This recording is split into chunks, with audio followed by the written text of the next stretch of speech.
Hey, it's good to see you again. And these must be your parents? Nice to meet you. I am Staff Sergeant Smith of the United States Marine Corps.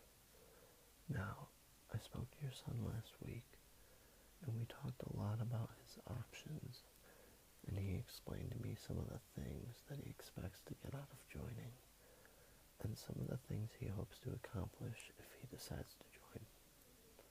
So first things first, before we get any further with this, your son and I, last week, we talked about the ASVAB and having him take a practice ASVAB to see where he stands.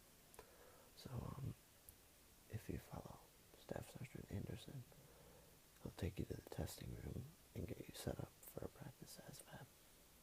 And that will give me a chance to talk to your parents a little bit, one-on-one. Sound good? Okay. See you in a bit. So, Mom and Dad, let me start off by asking, do you have any questions? I'm open to all questions.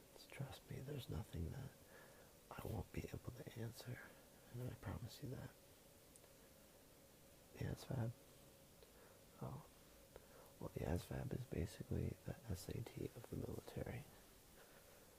ASVAB stands for Armed Services Vocational Aptitude Battery, and it basically tests for all the basic knowledge and skills that may be used in the military, and it helps us and your son decide what path he should take and where he would best fit in terms of career options.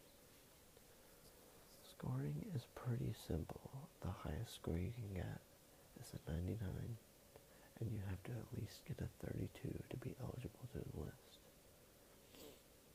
A good score, I would say, is anything above 50, but as long as he scores above 32, we can put him somewhere. What else? You got anything else you got for me? I'm sure you do. Most parents ask a lot of questions.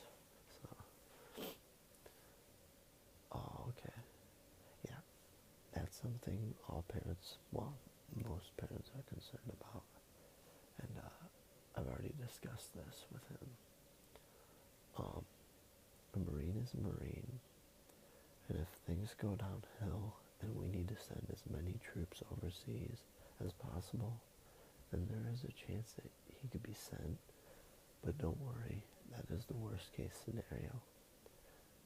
I'm an aviation mechanic, and have never been in the Middle East, and I've never seen any sort of action. It all depends on his MOS. If he chooses infantry, then that's what he's trained to do, and if things go bad, then he would be the first to go.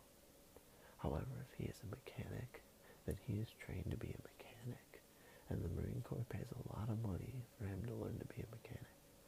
So they won't want to send someone to fight a war who's been trained to do a specific skill, especially since it costs a lot of money to send him to school. I know it's better said than done, but it's best not to worry about him going to war, especially since most likely that will not happen. I know you are his parents, and it's your job to worry about him, but the Marine Corps can be just as good as going to college. I mean, really, the Marine Corps is what you make of it. Your son can go in, and if he does things right, he'll have the time of his life. And not only will he have the time of his life, but he will have training for, future jobs, or he can even pick, depending on what he gets on his ASVAB, he can pick an MOS, and it can be something that he wants to do for the rest of his life.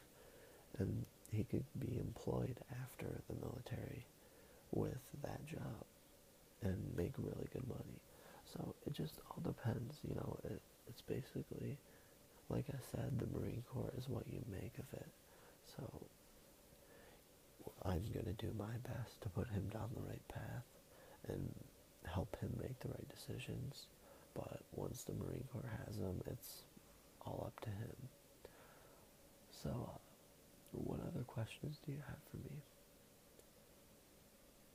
Alright. Okay.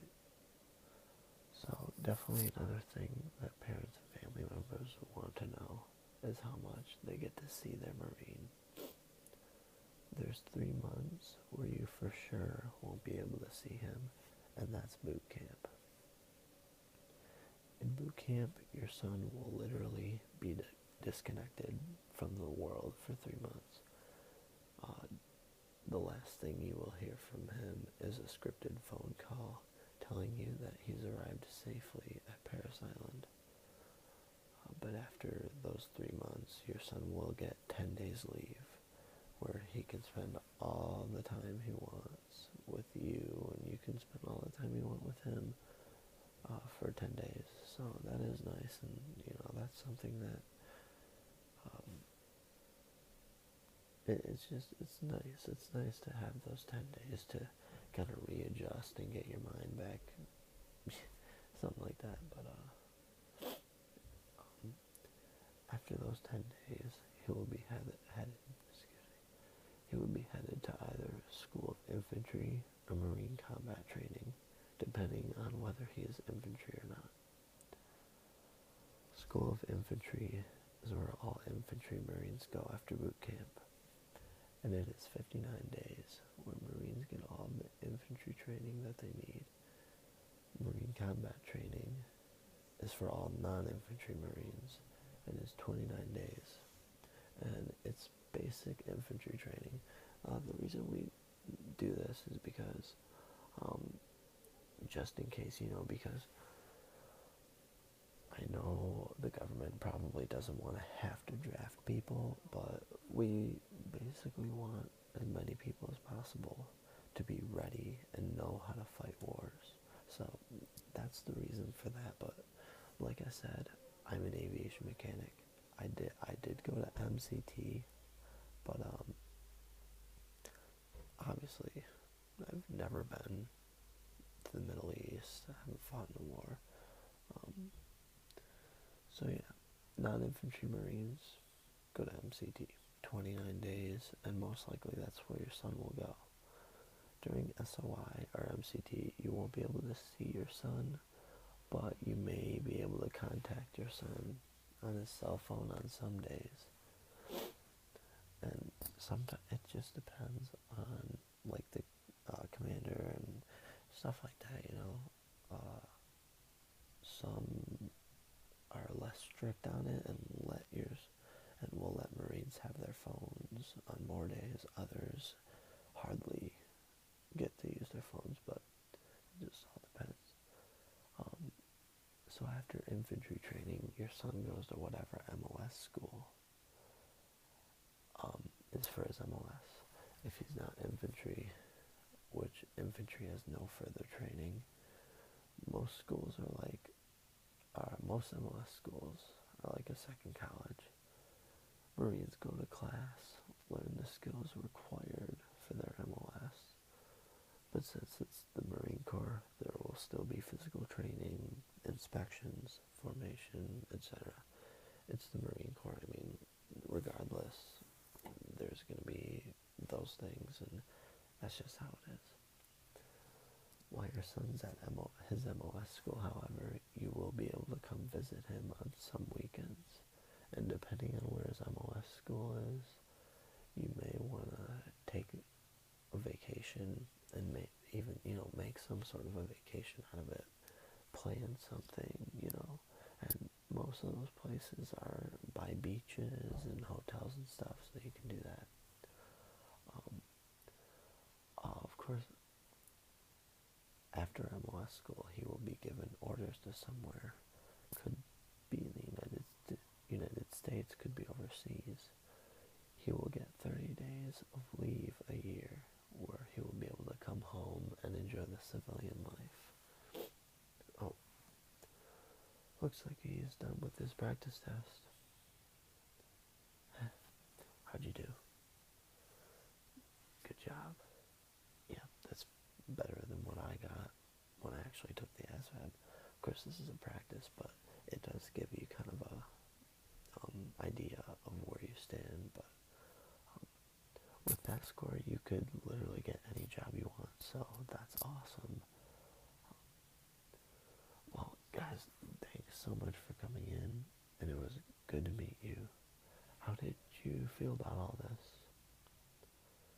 I understand you need some time to think about it, but all in all, you're pretty happy.